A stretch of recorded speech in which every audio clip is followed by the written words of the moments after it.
네, 올 들어 미국 증시가 예상과는 다르게 변동성이 심한 장세가 이어지고 있는데요. 그동안 주가 상승의 최대 장애 요인이라고 할 수 있었죠.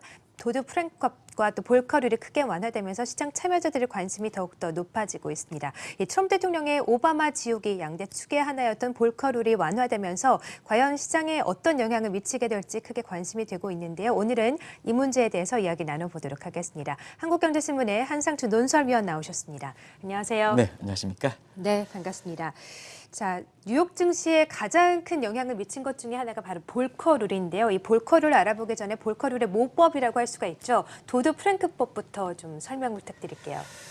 오늘 그 뉴욕 네. 증시가 나스닥이 사상 최고치를 기록했죠. 그렇습니다. 네. 어제 우리가 미중 간 마찰에서 미래 그 기술 산업의 이렇게 주도권을 확보하기 위한 경쟁이 치열하다는 말씀을 드렸었는데요. 공교롭게도 비슷한 시점에 애플이 그 iOS 12를 발표해서 사실 그 오늘 주가를 끌어올렸던 배경이다 이렇게 보이됐습니다. 시청자 여러분도 뭐 잘 아시겠지만은 이제 앞으로 그 주가를 볼 때에는 재료보다는 미래 기술 산업과 관련된 경쟁 문제, 그 다음에 제도 완화 문제 이런 것을 두 가지 각도로 보셔서 보다 펀더멘탈 측면에 집중하실 필요가 있는데요. 조금 늦긴 했지만 워낙 증시 입장에서는 그렇게 중요한 사항이 아마 도드 프랭크 완화, 볼커룰 완화가 아닌가 생각합니다. 그래서 지난 주말에 그 볼커룰이 이렇게 나왔는데요. 이 볼커룰이 그 완화가 나오게 된 배경에 있어서는 뭐 시청자 여러분도 아시겠습니다는 트럼프 대통령이 사실 그 오바마 지우기에 이렇게 나서고 있죠. 오늘 그 미국 대통령과 관련돼서는 어떤 그 얘기들이 화제가 되냐면요. 사실 랭킹 뉴스에서도 클린턴 대통령이 네, 그렇죠. 사실 트럼프에 대해서 대통령이 실종됐다. 네. 근데 반해서 트럼프 대통령 무슨 얘기냐 해서 서로가 대통령과 관련된 얘기가 상당히 맞습니다. 많은데요.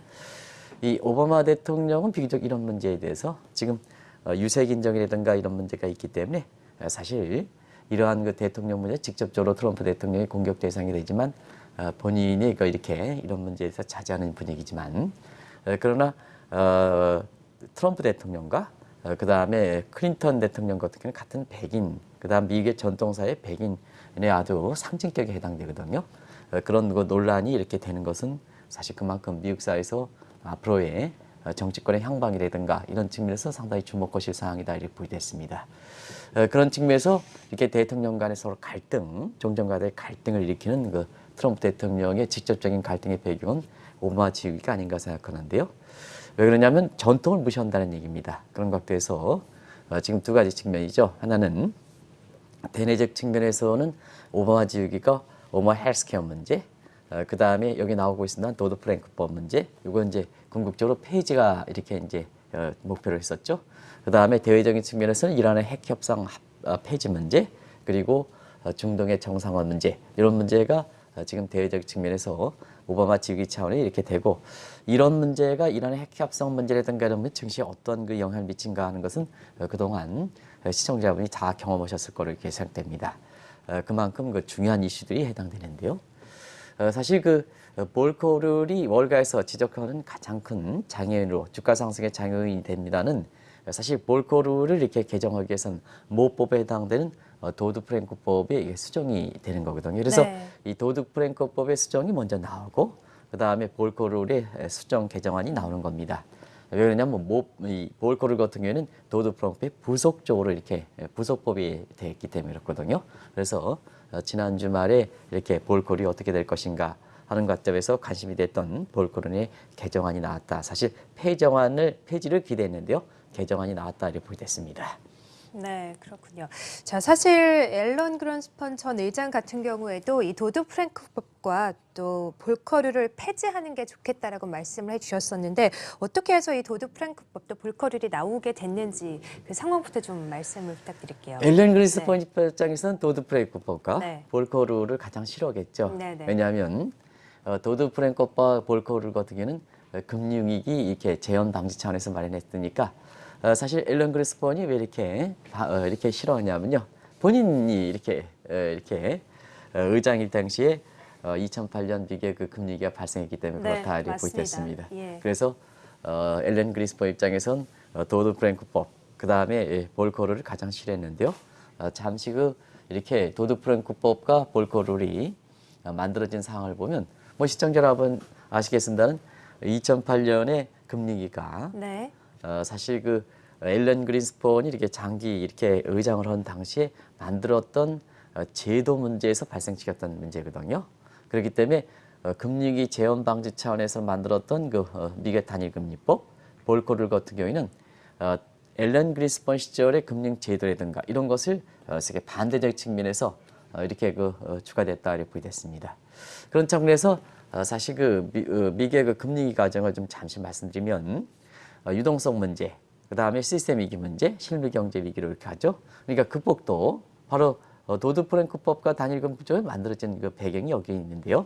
유동성 문제는 양적 완화 정책과 제로금리를 통해서 극복했죠. 그러다 보니까 위기 발생했던 시스템 문제를 고치는 게 문제인데요. 시스템 문제는 제도 문제에 관련되어 있기 때문에 앨런 그린스폰 당시에 위기를 발생시켰던 이러한 제도 문제가 문제가 되는 거죠. 네. 그렇기 때문에 그거에 대해서 이렇게 사실 그 개정하는 것이 도드-프랭크법 볼커 룰이다 이렇게 보이됐습니다. 그래서 사실 그 볼커 룰 같은 경우에는 위기 재발 방지 차원에서 이 사모펀드라든가 헤지 펀드라든가 레버리지 비율 이런 것을 좀 규제하는 이런 쪽에 초점을 맞춘다를 보겠습니다. 결과적으로 보면 이런 제도 문제이기 때문에 이게 월가의 그 활동 사항이라든가 이런 것을 위축시킬 가능성이 높거든요. 그런 측면이 바로 앨런 그린스폰이 도드-프랭크법과 볼커 룰을 이렇게 정면으로 반박하는 이유가 됐다 이렇게 보겠습니다. 네, 그렇습니다.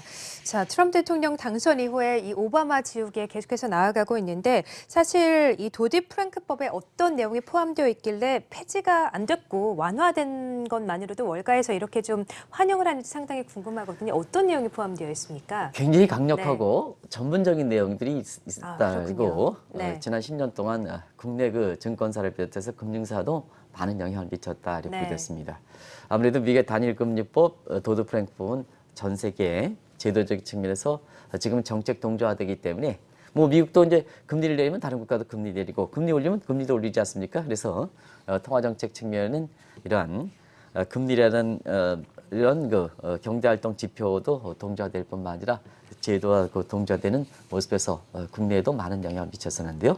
그 내용 하나하나가 굉장히 숨통이 조일 만큼, 숨찰 만큼 월가 입장에서는 굉장히 강력한 내용들이 포함됐다 이렇게 보겠습니다. 그 중에 하나가 뭐 시청자 여러분 잘 아시겠지만 국내 증권사에서 자기 자본 이거 어떻게 할 것이냐 하는 측면에서 지금도 논란이 되는데 좀 감독을 좀 하지 말고 증권사 입장에서는 자기 자본이라든가 이런 게 그 활동 영역을 좀 이렇게 넓혀달라는 쪽을 계속해서 국내에서도 요구하는데요. 네. 그 요구 사항의 배경에 있어서는 사실 그 도드-프랭크법의 가장 핵심적인 내용에는 프롬프트 라이팅 문제, 다시 말하면 자기 자본과 타인 자본을 규제해서 그렇군요. 서로가 그 고객 자본과 자기 자본 간에 월등하게 규제를 통해서 엄격하게 운영할 것을 했던 내용이 가장 크게 내용된다 이렇게 보겠습니다. 네. 또 한 가지 뭐 파생상품 내용이 되겠죠. 그래서 과거에는 금융공학이라든가 파생상품에서 금융공학하면 뭐든가 고객들의 돈을 많이 벌어질 거라 그렇죠. 생각하는데요. 네. 이 복잡하니까 오히려 그 금융위가 이렇게 발생시켰던 원인이 되거든요. 그래서 파생상품에 대한 규제, 또 파생상품에 대해서 각종 금융 기법을 이렇게 만들어내는 헤지 펀드라든가 사모펀드를 이렇게 소유를 제한하는 이런 규정들이 되죠. 시청자 여러분 이렇게 말씀드리면 굉장히 금융의 환경이라든가 제도를 변화시키는 굉장히 굵직굵직한 내용이었다는 것을 잘 아실 거로 이렇게 봅니다. 그리고 사실 공시를 좀 강화하라, 투명성 강화하는 문제, 그리고 그동안 금융사회 유지에서 금융소비자에서 우리나라도 지난 10년 동안 금융 소비자 보호를 위한 전문적인 기관이 만들어졌죠. 네. 그런 것이 같은 맥락이다 이렇게 보겠습니다. 그리고 감독도 중앙은행의 빅브라더 문제, 감독을 일원화시켜야 된다. 감독이 그 이전까지는 전문화시켜를 통해서 감독이 일원화되지 못하다 보니까 여러 가지 문제가 발생하는 이런 측면이거든요. 그래서 중앙은행이고 감독기관의 빅브라더 문제, 그리고 빅브라더 되자 보니까 감독에서 분리됐던 것을 일원화하는 문제, 이런 것이 이제 금융사 간 특성을 좀 이렇게 무시하는, 금융의 특성을 무력화시키는 이런 문제가 발생했던 이런 문제거든요. 그러다 보니까 월가라든가 월가 소속되어 있는 금융사들이 활동이 굉장히 위축돼서 사실 지금 상태에서는 트럼프 대통령이 들어오면서부터 이 문제를 좀 제거하는데 왜 그럴까 하는 측면에서는 이 트럼프 대통령은 기업인이고 기업인 입장에서 보면 사실 그렇거든요. 월가라든가 이다음에 미국의 그 금융사과는 맞짝판에 기업의 이렇게 그 실적이 반영된 주가거든요. 그리고 전통적으로 공화당 같은 경우는 친월가, 친기업, 친증시 정책을 취했지 않습니까? 그래서 월가라든가 금융사들이 활동이 좀 잘해야 공화당의 정치 자금이 이렇게 되고 공화당의 정치 자금이 되는 상태에서 사실 트럼프 대통령이 궁극적으로 입지가 강화되는 이런 측면이 있거든요. 근데 그런 측면에 대해서 오바마 지역이지만 정책 배경에 있어서는 그런 뒷배경을 갖고 있기 때문에 그동안 오바마 지역 차원에서 도드-프랑크법의 핵심적 내용이 됐고 그 중에 가장 금융사들의 어떤 활동 규제에 가장 큰 영향을 미쳤던 볼커를. 그래서 이런 얘기를 했었죠. 뭐 이경원 앵커께서도 과거 외신에 이렇게 보면 트럼프 대통령 입장에서도 오바마 지우기를 한다 할 때 가장 이렇게 싫어할 사람이 누구냐 네. 하는 보면 예. 오바마 지우기지만 오바마 대통령에 대해서는 그렇게 트럼프 대통령 입장에서는 그렇게 미워할 사람은 아니다. 네. 근데 미국의 월가라든가 공화당 입증을 많이 시켰던 미국의 금융산업 활동을 많이 시켰던 볼커를 그래서 폴 볼커라는 사람이 네. 트럼프 대통령 입장에서는 가장 싫어하는 인물로 해서 예. 외신에서 보면 두 사람을 대입시켰던 이런 측면인데요. 네. 그런 분이 한국경제TV에서 GFC에 한번 모신 적이 있었거든요. 그때가 바로 뭐냐 외신에서 보면 트럼프 대통령이 오바마 적이죠. 오바마랑 이렇게 해서 대비시켜야 되는데요. 트럼프 대통령이 사실상 금융사과 활동을 위치시켰던 볼커를 문제니까 폴 볼커를 이렇게 가장 지목한다 해서 서로 대비시켰던 장면이거든요. 그 배경이 바로 이러한 강력한 이러한 내용들이 포함되어 있기 때문에 물론 명시적으로 금융위 방지라 하지만 금융위 방지도 결국은 뭐냐 금융사들의 활동의 본질적 문제를 위축시키면 안 된다는 얘기입니다. 너무 규제가 강하면 모자기에서 모를 태우는 격이 되는 네. 거죠. 그런 측면이 트럼프 대통령 인식이기 때문에 사실 트럼프 대통령이 작년 출범 이후에 가장 이 문제에 대해서 초점을 맞춰서 이렇게 대통령 입장에서는 폐지시켜 원래대로 돌아가야 된다. 앨런 그리스본 입장 그대로 돌아가야 된다 하는 이게 원칙적인 입장이었었거든요. 그러나 많은 그 위에 1년 가정 동안의 조화점을 찾아서 이제는 완화, 개정이라는 표현을 썼다 이렇게 보여졌습니다. 네, 그렇군요. 자, 지금 미국 시장이 변동성을 겪고 있는 가운데 그동안 증시의 최대 장애 요인이라고 할 수 있겠죠. 도드-프랭크법과 볼커룰에 대해서 이야기를 나눠보고 있는데 이 도드-프랭크법이 어떤 내용인지 이야기를 나눠봤고 이제 볼커룰 이야기를 나눠보도록 하겠습니다. 볼커룰도 이번에 좀 개정이 됐는데요. 어떤 룰이라고 저희가 볼 수 있을까요? 볼커룰은 이제 활동을 규제하는 거죠. 네. 그래서 활동을 규제하는데요. 많은 활동을 규제하는데 사실 시청자 여러분 다 아시겠습니다는 그동안 지금 이제 중남미 일부 국가들의 아르헨티나 문제라든가 이런 데 위기 조짐이라든가 남유럽 국가들의 위기 조짐이 나오는데요. 가장 큰 것은 역시 고객의 증거를 바탕으로 해서 금융사들이 사실 고객 자산의 전통적인 금융 기법을 이용해서 이렇게 전문적인 지식에서 원금이 그렇게 크게 이탈되지 않은 상태에서 남보다 이렇게 뛰어난 전문적 지식으로 수익이 된다면 나중에 휴익증이 이제 적은 상태거든요. 근데요, 제도 완화를 통해서 단순히 뭐냐, 투자 원금을 늘린다는 얘기입니다. 투자 원금을 늘리는 방법 두 가지가 있겠죠. 하나는 고객에서 1차 원금을 늘려서 이렇게 하는 방법이 있고 두 번째는 투자 원금을 모이는 데에는 사실 한계를 보이기 때문에 시청자 여러분께서는 아시겠습니다. 그걸 어떻게 표현해내냐 하는 것은 좀 보는 시각에 따라 다릅니다. 예를 들어서 이경원 앵커한테 제가 네. 예를 들어서 한 1억의 자금을 이렇게 받았다 하면 1억의 자금 가지고 사실 금융사의 전문적을 이용해서 뭐 10% 20% 수익이 내서 이경원 앵커께 이렇게 주는 것이 원칙입니다. 근데 사실 앨런 그리스본 시절의 금융 기조를 완전히 하다 보니까 이게 금융사들이 특별히 이경원 앵커에 비해서 이렇게 금융 기법이 좋지가 그렇게 높지 않다는 얘기입니다. 그러다 보니까 규모의 경제를 누린다는 의미입니다. 근데 규모의 경제를 누리는데 이경원 앵커 투자 원금이 받는 데는 한계가 있으니까 명목은 파생 기법이다 뭐다 이렇게 하지만 레버리지비를 올린다는 얘기입니다. 예를 들어서 이경원 앵커가 1억을 댔는데 여기에 뭐냐 이걸 증거금을 해서 레버리지를 해서 10배를 하면 10억 정도 되니까 결과적으로 보면 규모의 경제를 이익을 누리겠죠. 네. 그런 상태에서 결과적으로 보면 같은 1%가 나온다 하더라도 1억 대비해서 자 1%니까 10배를 올렸으니까 10%가 나오죠. 근데 문제는 이 올라갈 때는 수익이 나서 금융사들이 수익이 나는 것처럼 전문적이지만 내려갈 때는 이게 굉장히 그 큰 타격을 미치게 되는 거거든요. 그렇군요. 그래서 딜레버리지 가지고 등급 대비해서 이 가짜로 예를 들어서 가짜로 구억을 냈으니까 이게 떨어지면 그만큼 자금을 확충해야 되거든요. 이게 마진콜의 딜레버리다 이렇게 보겠습니다. 이런 것이 좀 문제가 있지 않느냐 하는 측면에서 이 볼콜이라는 사람은 이 문제를 규제하는 데 초점이 됐다 이렇게 보게 되겠는데요. 네. 아시겠습니다는 한때 1998년에 이 레버리지 비율을 당시에 그 런던 캐피탈 매니지먼트 같은 경우는 증거금이 1억이라면 100배까지 예를 들어서 100억까지 늘렸습니다. 그 다음은 어떻게 되겠습니까? 와, 예. 이게 반대로 거꾸로 될 때는 네. 그만큼 증거금 부족 현상이 발생하니까 기존의 투자 자산을 회수하는 딜레버리지 과정에서 결국은 러시아 문제가 다른 국가에 전파시켰던 문제거든요. 그렇군요. 또 2008년도 마찬가지 상황이거든요. 그러다 보니까 이 규제를 사실상 5배 이내로 축소시켜야 된다는 입장이 바로 볼코룰이거든요. 결과적으로 보면 이 볼코룰을 완화시키는데요. 문제는 그렇습니다. 자, 이게 완화시켰을 때는 네. 금융사들의 금융사들의 어떤 위기 문제가 다시 재현될 수 있는 소지가 있지 않겠습니까? 그래서 대형 금융사들은 이렇게 트럼프 정부 입장에서는 여기 규제를 좀 계속해서 가져가고 다른 금융사, 지방은행이라든가 그 다음에 대형 금융사를 제외한 이러한 그 금융사들에서는 규제 문제를 그렇게 강도 있게 가져가지 않고 완화하는 이런 모습이거든요. 이거는 산업 정책과 맞물려 있다 이렇게 보겠습니다.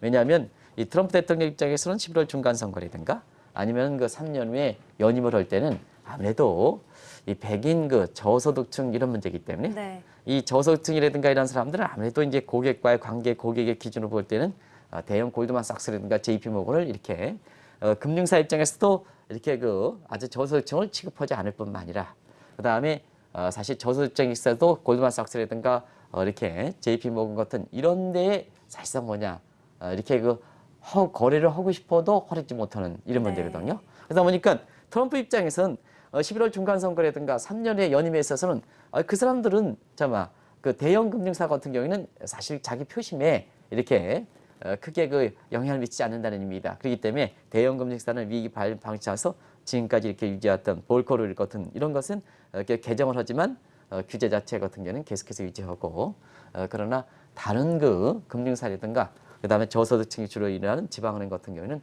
오히려 규제를 좀 크게 완화해서 이쪽을 좀 북돋워주는 이론의 이원적 소위 툴트랙 방식을 취했다 이렇게 보겠습니다. 네, 그렇군요. 자, 말씀을 듣고 보니까 월가에서 정말 환영을 할 수밖에 없겠다 이런 생각이 드는데 이번에 이 도디 프랑크법에 의해서 볼커룰이 크게 완화되면서 월가에서는 또 어떤 효과를 좀 기대해 볼 수가 있을까요? 사실 오늘 네. 그 3대 지수가 올라간 데는 예. 지난 주말에 네. 또 볼커룰이 개정에 의해서 전반적으로 보면 아까 앞서 그 캐서 분께서 이렇게 얘기하고 또 그 내용을 이제 어떤 그 증권사 사람이 얘기했습니다는 사실 그때 재료에 대해서는 오늘 말씀하신 내용들이 다 증시에 영향을 미쳤습니다는 네. 기본적인 사항에 있어서는 3대 지수가 올라간 데는 볼코룰 개정이 더 큰 영향을 미쳤다 이렇게 보실 때 있는데요. 그 내용을 한번 보겠습니다. 어떻게 영향을 미치냐. 시청자분도 저보다 더 훌륭하시니까 이런 그 자막 가지고 얘기하면 주가가 올라갈 수밖에 없었다 하는 이런 내용을 좀 이렇게 아실 수가 있을 거로 이렇게 보이는데요. 일단 프로프 트레이딩에서 자기 자본과 타인 자본을 구별을 안 시켰다는 얘기입니다. 그러니까 금융사들이니까 특히 투자은행들이 보다 규제에 완화해서 사실상 활동할 수 있는 거기 때문에 사실 주가를 끌어올릴 수 있는 배경이다 이렇게 됐습니다. 두 번째는 투자자들의 기회를 다시 좀 이렇게 많이 제공한다 해서 다양한 파생 상품을 그 제공을 통해서 투자 기회를 이렇게 확대시킨다는 것이 볼코룰 개정안에 그렇군요. 내었던 내용이거든요. 네. 그리고 그동안 너무 이제 그렇습니다. 시청자 여러분도 금융 소비자를 그렇게 금융사들이 위기를 저질렀으니까 당연히 고객을 보호한다는 차원에서 형평성 제거 차원에서 지금 지난 10년 동안 소비자를 네. 위해주는 쪽으로 보호해주는 쪽으로 가는데요. 그렇죠. 기본적 기조는 금융 소비자를 위해 줘야 됩니다. 이 기조는 아마 사실 계속해서 가져가야 될 텐데요. 이 금융 소비자도 금융사에 거래하지 않으면 금융 소비자만 보호를 해서는 안 됩니다. 뭐에 해당되는 금융 소비자들이 왜 있을까 하는 측면에서는 금융사를 통해서 사실 수익을 좀 이렇게 내주고자 하는 측면에서 여러 가지 부작용적인 측면에서 이렇게 형평성 권리의 그 동등화를 위해서 금융 소비자 하나 이렇게 가는 거 아니겠습니까? 금융사들이 죽으면 금융 소비자들이 없는 거 아니겠습니까? 그런 측면에서 너무 지난 10년 동안 이 도드 프랭크법, 볼커 룰이 금융 소비자 쪽에 그 치우쳐져 있는데요. 그러다 보니까 너무 금융사업 소비자 보호다 보니까 금융사들이 죽게 되는 배경이 되거든요. 그래서 금융사와 형평성을 이렇게 강조하는 차원에서 공시라든가 이런 측면에서는 사실 좀 많이 완화했던 것도 월가의 그 주가를 끌어올리기는 배경이 되다고 보겠습니다. 그리고 무엇보다 우리나라에서도 지금 이런 문제가 많이 발생하죠. 강화된 감독, 강화된 감독인데요. 이건 뭐 비단 뭐 문재인 정부에서 뭐 그렇게 강화된 감독뿐만 아니라 이전에도 이명박 정부라든가 박근혜 정부의 금융 시기에 이렇게 금융 감독을 상당히 강화한 상태에서 금융사들이 위축이 많이 되고 오히려 이런 공시라든가 감독을 이렇게 하는 과정에서 행정 절차라든가 뭔가에서 수시로 이렇게 불려나가고 수시로 자료 작성해달라 뭐 문제가 터지면 이렇게 해달라 하는 과정에서 이 금융사들이 뭐냐면 관리 감독에 따라서 각종 레드테이프 문제라든가 이런 문제에서 굉장히 비용이 많이 들어갔던 문제거든요. 이런 것이 결과적으로 보면 금융사들의 수익을 좀 이렇게 떨어뜨리는 상태에서 결과적으로 금융사를 이용하는 투자자들도 수익이 떨어뜨리는 배경이 되는 상태거든요. 네. 이런 부분을 좀 많이 좀 완화했다. 그러다 보니까 시청자 여러분 이게 단기에 눈에 띄는 재료는 아니죠. 왜냐하면 인프라적인 측면이기 때문에 네. 사실 그 오늘 것처럼 뭐 애플이 뭐 iOS 12를 발표한다는 이런 눈에 띄는 재료는 아니지만 지금뿐만 아니라 앞으로도 미국의 이렇게 월가라든가 미국의 제도라든가 또 다른 국가의 제도에 영향을 미칠 수 있기 때문에 그동안 간헐적으로 말씀드렸긴 합니다는 볼거 개정안이 나왔기 때문에 이런 문제가 되고 있다. 이런 내용들을 좀 시청자분이 아실 필요가 있다는 것을 꼭 좀 말씀드리겠습니다. 네, 그렇군요. 자, 이렇게 도드 프랭크법과 또 볼커룰이 완화되면서 증시에 이어서 외환 시장에서도 달러 가치가 회복되는 현상이 나타나고 있지 않습니까? 어떻게 좀 보셨습니까? 트럼프 네. 대통령은 사실 두 가지 이렇게 정책을 취하죠. 네. 일단은 상품 경상거래 분야, 소위 시청자 여러분이 많이 하는 무역 분야는 국수주의 움직임을 취한다. 그래서 지난 주말에 G7 재무장관 회담에서 요즘 분파된다. G7이 뭐냐? 미국과 관련돼서 그동안 2차 세계대전이 세계 관계 국제 규모를 규했던 가장 최고 단위였었는데요. 그런 동맹각이 깨진다. 그래서 트럼프 대통령이 국수주의를 하다 보니까 G6 플러스 G1으로 바뀌었다. 이렇게 이제 나오지 않습니까? 그래서 그렇게 동맹국까지 깨질 만큼 사실 무역 분야에서는 국수주의 움직임을 거쳐오고 있다. 이렇게 보시면 되겠습니다. 근데 이제 이게 실질적인 이익을 중시하다 보니까 세계 주도권은 어떻게 될 것이냐 하는 측면에서 경우에 따라서는 자유무역의 그 대신자로서 중국에 더 이렇게 뺏기는 게 아니냐. 왜냐하면 G7에서 이탈됐던 G6가 중국으로 붙은다면 사실상 뭐냐.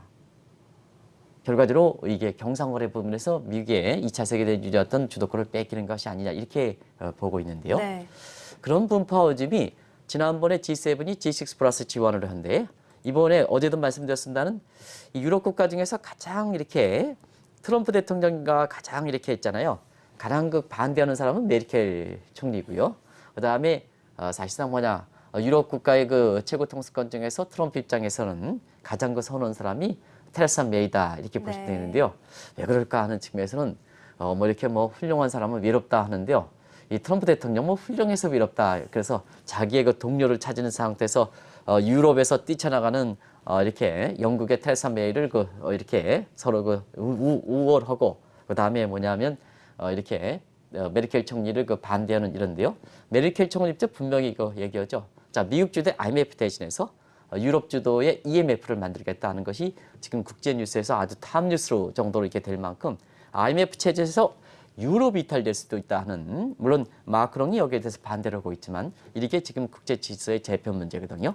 그런 각도에서 보면 자 이렇게 무역 분야의 국수주의 움직임을 실익을 추구하다 보니까 사실 세계 주도권이 이렇게 동맹관계에서 흐트러지는 분위기거든요. 그럼 이런 문제에 대해서 어떻게 계속해서 미국의 주도권을 유지할 것이냐 하는 측면에서 보면 결과적으로는 자본 사이드, 돈 문제에 있어서는 계속해서 글로벌 주도를 해서 그동안 미국의 금융사들이 세계에서 차지하는 비중이라든가 이미 투자 비중이라든가 또 앞으로는 그렇지 않습니까? 앞으로는 제가 보기에는 출구 전략 한다 하더라도 기존의 푼도 돈만큼 회수하지는 못할 거로 이렇게 보이고 있습니다. 네. 왜냐하면 이미 돈 푼 거에서 경제 관계가 됐기 때문에 금융위기 극복이 완전히 됐다 하더라도 이기 전순으로 출구 전략을 강화해서 돈을 회수하기는 상당히 힘들지 않겠느냐. 그러면 실물과 금융 사이드에서 보면 금융이 우월적 지위가 갖고 있는 지위를 있지 않느냐. 그러면 금융 분야에서는 패권을 강조한다는 얘기입니다. 금융 분야의 패권을 강조하다 보니까 금융사의 활동을 이렇게 미국의 골드만삭스라든가 이런 데 활동률, 미 금융사의 활동을 하기 위해서는 자, 도드 프랭크업을 완화시키고 그다음 볼거를 완화시키고 다른 한편에서는 외환 사이드에서 달러의 지위를 좀 강조할 필요가 있지 않느냐. 이렇게 보거든요. 그런 상태에서 작년 1년 동안에 달러 약세를 통해서 무역 적자 축소에 노력했습니다. 이것이 성공하지 않은 측면도 있습니다는 최근에 보면 트럼프 대통령이 1월 달에 다보스 포럼에서 열렸었던 이 문제에서 미누신 재무장관이 달러 약세 선언에 대해서 반대 입장을 쳐서 달러 네. 강세 쪽으로 선언했죠. 그다음에 게리 코레이에서 등장했던 올해 3월에 미국의 실질적으로 경제 그 정책의 스텝 기능을 하고 있는 커들러 입장에서도 달러의 문제에 대해서는 이렇게 강세 쪽으로 국익에 부합한다는 쪽으로 이렇게 되는 거죠. 그러다 보니까 자본 사이드에서는 금리 올려 달러 강세 수반돼야 미국으로 자본이 유입되는 과정에서 경상월세에 대해서 국수지 움직임의 부분에 대해서 미국에 대해서 사실 주도권을 계속해서 이렇게 확보하는 거죠. 그래서 여기 달러 인덱스가 이렇게 나오고 있습니다. 오늘 좀 조금 떨어지긴 했습니다는 사실상 최근에 보면 52주에서는 작년에 달러 약세 정책을 취했기 때문에 작년 대비해서는 지금 달러 인덱스가 2.21 정도 떨어지고 있습니다는 올해 한번 보겠습니다. 이 정책이 바뀌었던 88레벨대에서 보면 지금 94레벨까지 올라가는 이런 배경이거든요. 바로 도드 프랭크업의 완화 문제, 자본시장에서 이렇게 미국의 주도권을 가져가겠다는 미국의 외환 정책이 바뀐 시점을 기준으로 한다면 지금 보겠습니다. 지금 보면 올해 그 3월 13일 대비해서는 사실 달러가 굉장히 강세를 유지하는 배경이다 이렇게 보겠습니다. 네. 그와 같은 가운데서 경생갈 때 실익을 추르기 위해서 국수지 움직임.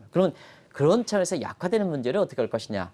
앞으로 금융이 돈이 실물에 비해서 좀 많이 이렇게 돈이 풀리는 시대에 대해서는 이 문제를 어떻게 주도권을 확보할 것이냐 하는 측면에서 소위 시청자 여러분 다 아시겠지만 미국이 2차 세계대전 이후에 세계적으로 이렇게 영향권을 확대한 것이 돈을 매개해서 사실 미국의 주도권을 확보해 갔던 워싱턴 컨센서스를 다시 한번 부활시키는 것이 아니냐 하는 그래서 금융의 주도권을 계속해서 세계 주도력을 가져가겠다는 이런 입장과 맥을 같이 한다는 얘기거든요. 네. 그런 그 큰 변화를 우리가 이제 읽을 필요가 있다는 것을 꼭 좀 말씀드리겠습니다. 네.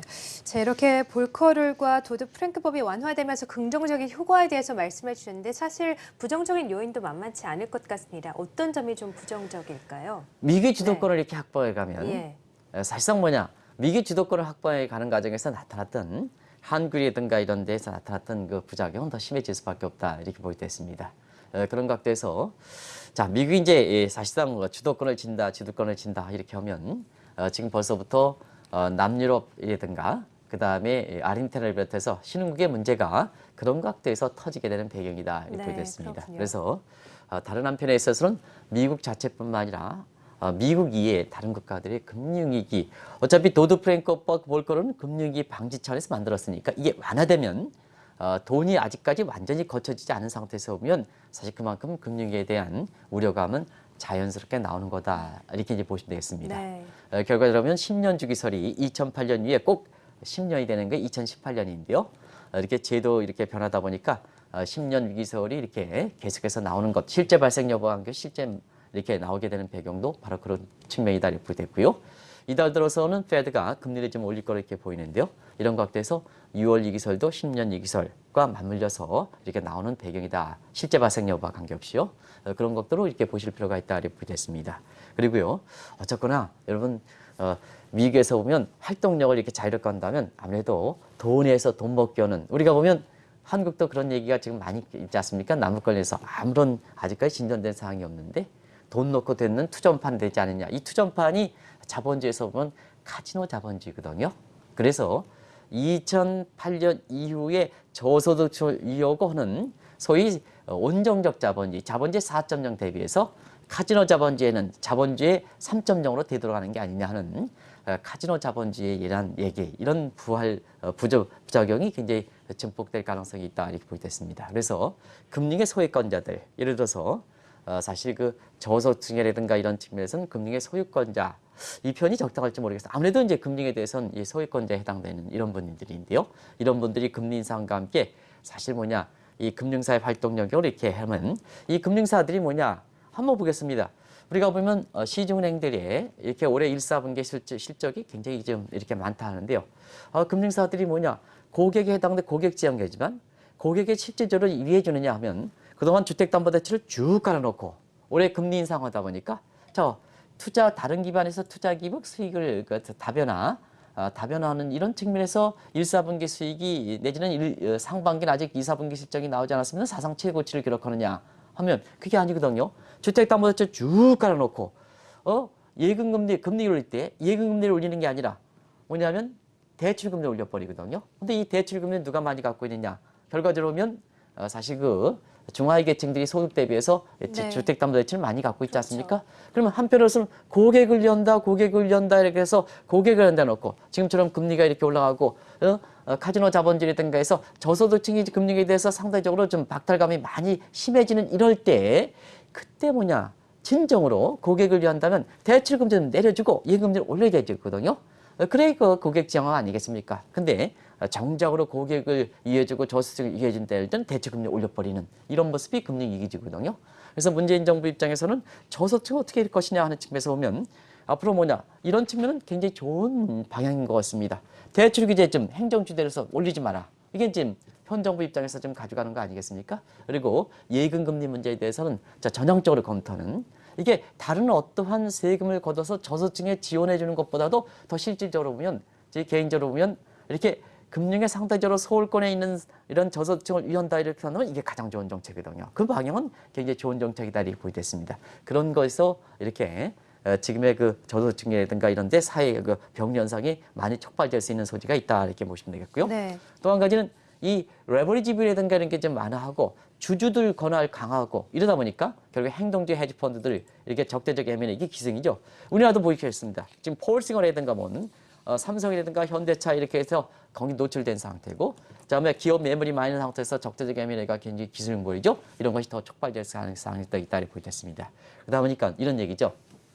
자, 미국이 이렇게 금융 주도권을 확보해서 사실 그 여러 가지 지대들을 완화하다 보니까 금융계의 책임을 맡고 있는 IMF 입장에서는 어떠냐 하면요.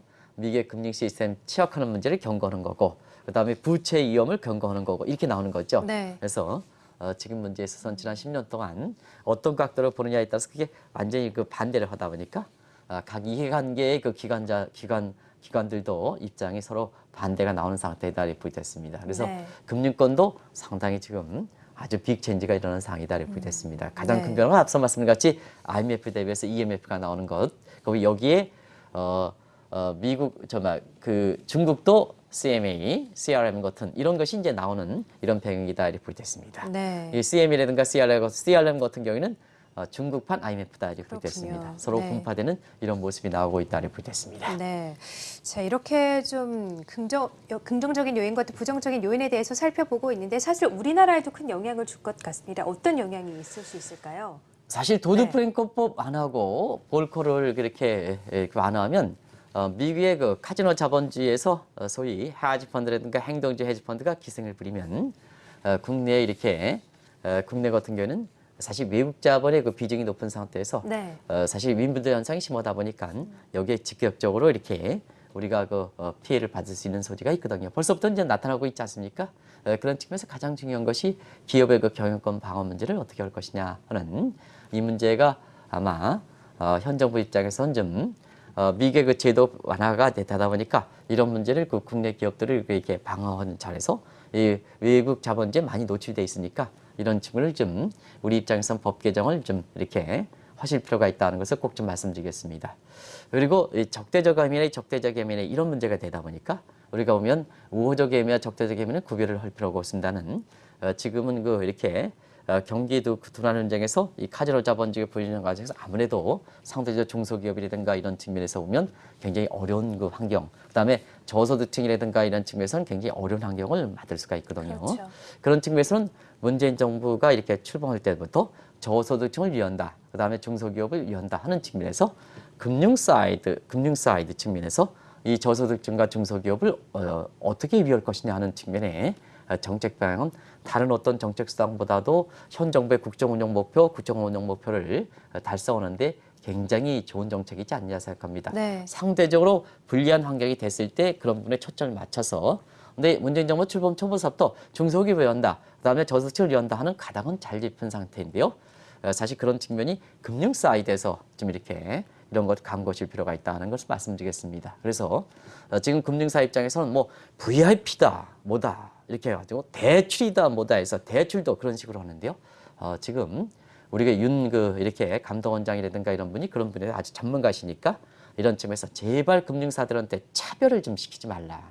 내가 VIP인데 VIP 아닌 사람은 뭐냐 각종 혜택에서 못 받는 이게 사실 지금 가뜩이나 금리를 올리고 그다음에 이렇게 금융사들이 미국에서 보면 금융사 활동을 완화시키는 자유롭게 하는 상태에서 사실 저소득층이라든가 이런 게 각종 차별 요소가 더 이렇게 피부적으로 와닿을 수 있는 소지가 있는데요. 예. 사실 우리나라에서 이 금융사 접근사조차도 무슨 VIP면 뭐가 되고 이렇게 하는 이런 측면에서는 제발 문재인 정부 입장에서 저소득층을 위한다는 측면에서 돈 문제에 있어서 사실상 상대적 박탈감을 줄이는 것이 가장 중요하지 않습니까? 그쵸. 그래서 그런 측면에서 저소득과 중소기업을 위하는 이런 쪽으로 가야 된다는 걸 말씀드리고요. 그러려면 이명박 정부 때 사실 우리나라의 그 금융시장의 골격을 했던 자본시장 통합법 문제는 법 제도 문제라든가 이런 문제 기본 골격을 좀 현실성 있게 맞춰서 우리의 그 지금 현실적 있게 맞춰서 다시 한번 이 문제를 좀 검토하실 필요가 있지 않냐 생각합니다. 네. 다행히 자본시장 통합법을 만든 사람들이 지금 대부분 다 이렇게 되고 그때 사실 그 다른 시각을 얘기했던 분들이 지금 이렇게 법 개정에 그 주무부서에 이렇게 지금 정착되다 보니까 지금 그 환경에 맞춰서 저소득층과 그 다음에 중소기업을 일으켜는 그래서 금융에 있어서는 상대적 박탈감이라든가 또 금융사들이 이렇게 VIP 규정이니 담보에서 당신은 담보가 없기 때문에 되지 않는다 이런 식으로 이런 것을 좀 하기 위해서는 그 제도에 근본적인 해당되는 문제에서부터 이렇게 개정할 필요가 있거든요. 그래서 자본시장 통합법이라든가 그런 것도 현실에 맞춰서 좀 또 국정 운영에 맞춰서 손질할 필요가 있는 시점이 미국도 10년 동안 도드 프랭크 볼크롤도 이렇게 개정되는 시점에서 우리 입장에서도 그런 것을 좀 현실에 맞게 수정할 필요가 있지 않냐 생각합니다. 그래서 제도라든가 기준이 바뀌면 거기에 따라서 감독이라는 게 이런 것이 바뀌게 되고 그런 거에 따라서 네. 금융사들이라든가 이런 측면에서 사실 어떤 쪽에 초점을 맞춰야 되느냐 하는 쪽에 이렇게 우리가 볼 수가 있거든요. 네. 그런 측면을 한번 우리가 문재인 정부 가닥을 잘 잡았으니까 그런 거 실천시켜서 그런 쪽으로 좀 이렇게 구체화시켰으면 하는 바람입니다. 네, 알겠습니다. 자, 오늘은 볼커룰이 개정되면서 시장에 큰 영향을 주고 있는데요. 우리 시장에는 또 어떤 영향을 주게 될지 이야기를 나눠봤습니다. 한국경제신문의 한상춘 논설위원과 함께했습니다. 고맙습니다. 네, 고맙습니다. 네, 저희는 잠시 후 2부에서 찾아오도록 하겠습니다.